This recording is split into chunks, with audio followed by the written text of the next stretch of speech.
بھائی میں نے موبائل بیچا تھا، یہ ہو گیا میرے بھائی۔ عام آدمی یوٹیوب پر چینل بنا کر مسائل لوگوں کو بتا سکتے ہیں جس طرح علماء بیان کرتے ہیں، مطلب صحیح مسائل خود سے تحقیق کرنا وہی کرے گا جس تحقیق کا اہل ہے، پراپر علم حاصل کیا وہ۔ تو جس کے پاس پراپر علم نہیں ہے اس کو ان مسائل کی فیلڈ میں ٹانگ اڑانے کی شریعت میں اجازت نہیں ہے۔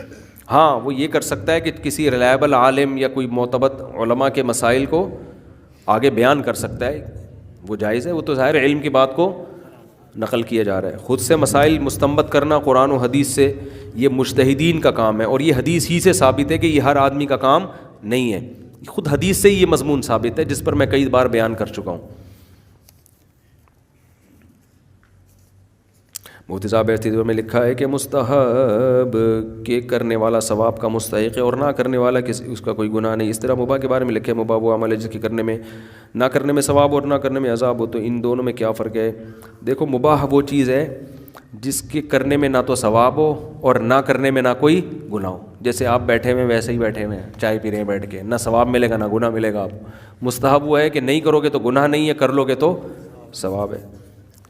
زیادہ تر ہمارے یہاں مباح کام ہی ہو رہے ہیں، وہ ویسے ہی بیٹھے ہیں ویسے ہی، اب اس میں نہ کوئی ثواب مل رہا ہے نہ گناہ مل رہا ہے۔ ہاں ٹائم ویسٹنگ ہے، اس کی وجہ سے آخرت میں ترقی میں کمی آ رہی ہے۔ تبھی حدیث میں آتا ہے انسان کے اسلام کی اچھائی یہ ہے کہ لا یعنی کاموں کو چھوڑ دے، کام وہی کرے جس کا کوئی فائدہ ہو، چاہے دنیا میں ہو یا آخرت میں۔ بہت زیادہ